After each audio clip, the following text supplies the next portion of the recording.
যাক, কদিন পরে আবার সবাই একইবারে গুঞ্জন করছে। মন্ত্রী বিভিন্ন রাজ্যের মন্ত্রীদের সঙ্গে বৈঠক সেরে ফিরেছেন কৃষ্ণন।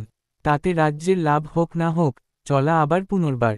মন্ত্রীমশাইর চেহারা দেখে মনে হচ্ছে জেল লাইসেন্স নিয়ে কিছু ঝামেলা। এটা আবার কেমন কথা? এইখানে মন্ত্রীমশাইর দায়িত্বের কথাটাও ভুলে গেলে তো চলবে না। মন্ত্রী নিশ্চয়ই ভালোভাবে মহারাজকে সব জানাবেন। মহারাজ তো বলেইছেন, কোথাও খরা, কোথাও দুর্ভিক্ষ, আবার কোথাও বন্যা। প্রাকৃতিক দুর্যোগে সবাই জর্জরিত। আরে হোপাল, এটা রসিকতার ব্যাপার নয়। মন্ত্রী যেটা বলেছে, সেটাকে হালকাভাবে নেওয়া যাবে না। রাজসভায় ভারী ভারী কথা শুনে এসেছি। এখানে এসে দেখি গিন্নি মুখ ভার করে বসে আছে। প্রস্তুতি কি? তুমি না হয় রাজসভায় ছিলে, এবার বর্ষা কি হবে? আকাশভাঙা বৃষ্টি হবে গো। তবে তাই হলে এই ঘরের চাল টিকবে তো? গিন্নিকে সামলে নেব ঠিকই, কিন্তু মহারাজ যদি এই ব্যাপারটা নিয়ে আরও গভীর চিন্তায় পড়েন, তাহলে কি হবে? করতেই হবে, কিছু একটা করতেই হবে। আমি বলছি মহারাজ চিন্তিত হবেনি। এই জন্য তো মন্ত্রীমশাই দায়ী। তিনিই তো চিন্তাটা ঢুকিয়েছেন। আমি এমন এক দাওয়াই আবিষ্কার করব যাতে কারো আর খিদে না লাগে। এই কথাটা বললেই তো মহারাজ রেগে যাবেন। আচ্ছা, যদি সত্যিই এমন দাওয়াই হয়? জগতে অসম্ভব বলে কিছুই নেই। অসম্ভবকে সম্ভব করতে হবে। হে হে হে, গোপালই পারবে এমন কিছু ভাবতে।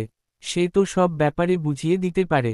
আমি তো ঠিক ব্যবস্থা করে রেখেছি, মহারাজ। এমনটা হবে, আমি না বুঝে বসে থাকব? উপায় একটা বের করতে হবে।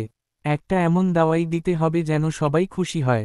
কিন্তু সেটা কাজ করছে কি না, কে বলবে? আমি বলছি মহারাজ, আমি খেয়ে দেখেছি। দাওয়াই কাজ করছে। প্রজারা কি বলছে? মহারাজ, আমাদের এখন আর খিদের সমস্যা নেই। দাওয়াই ঠিকমতো কাজ করছে।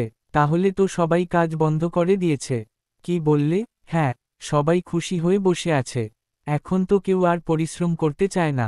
হায়, এ যে বড় বিপদ! আমি খিদে মেটানোর ওষুধ দিয়েছি, আর ওরা কাজ বন্ধ করে দিল। গোপাল, আমি তো আগে থেকেই বলেছিলাম, এই ওষুধ বিপদ ডেকে আনবে। মহারাজ, এইটা সব সাজানো ব্যাপার। আমরা যদি প্রজাদের আবার কাজে ফেরাতে না পারি, তাহলে রাজ্য চলবে কিভাবে? হ্যাঁ গোপাল, তুমি ঠিক বলেছ। তুমি আমার চোখ খুলে দিয়েছ।